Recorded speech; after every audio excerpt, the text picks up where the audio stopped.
What's up, Jets fans, and welcome to a mini midweek episode of JetNation Radio. I am your host, Dylan Tereman, checking in after the trade deadline that has passed as of an hour of recording this video.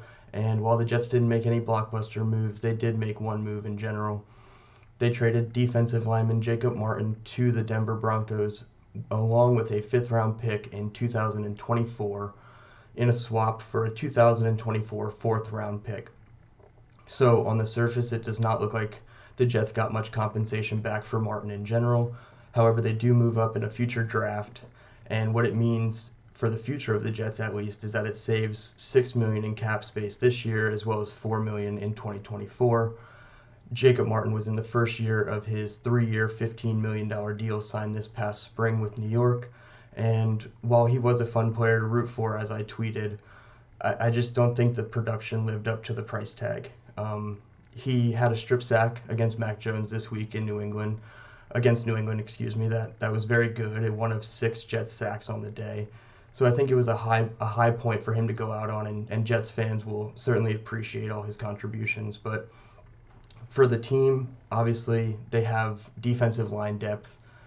Mainly Bryce Huff and Jermaine Johnson, their rookie coming back from an ankle injury, and those guys are going to need reps. Not saying that Jacob Martin didn't deserve reps, but I think when you have players behind him that are just as deserving of reps, you need to get the younger, more upside guys on the field, as I've been preaching. So Jacob Martin, he's off to Denver, and that really concludes their only trade deadline move. Obviously, they traded last week for James Robinson in the wake of Breece Hall's injury. He's out for the year with an ACL. So they do technically make 2 moves this season, James Robinson coming in, Jacob Martin going. Other trade deadline buzz, they didn't trade any wide receivers.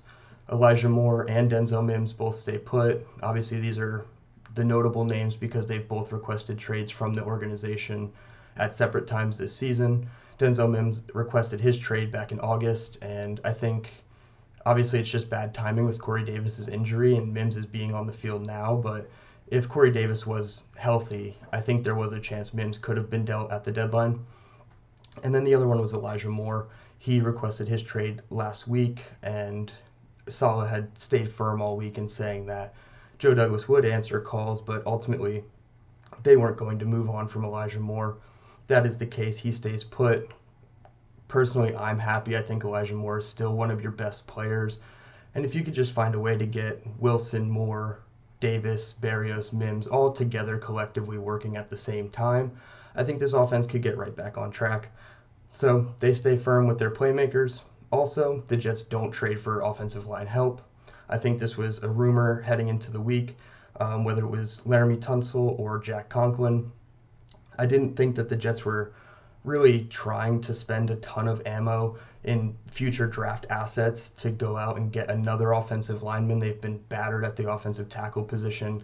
They've lost Mitchell to injury, Becton to injury, Fant to injury. AVT was a tackle that was lost to injury, even though he's mainly a guard. So they've been decimated at the position. And while the rumors would have been nice and probably given you more hope to say that this is a playoff caliber team, which it still is, when you have 2 players in Fant and Mitchell coming back possibly from the IR after the bye week, if not one, probably both after the bye week, you're going to have your reinforcements at offensive tackle. So I think if the Jets can just trudge through these next 2, maybe 3 games without Fant and Mitchell, they should be okay down the stretch at offensive line. Obviously, they have to play better cohesively as a unit so that Zach Wilson isn't running around back there for his life, and that's not all on the offensive line. It's some on Zach Wilson as well. But that's something that Glenn and I will get into on Thursday's edition of Jet Nation Live, 6:30 p.m. Eastern, YouTube, Twitter, Facebook. Everybody check it out. In the meantime, you can follow us on Twitter. Glenn is at AceFan23. I'm at D Tereman. And until Thursday, let's go Jets.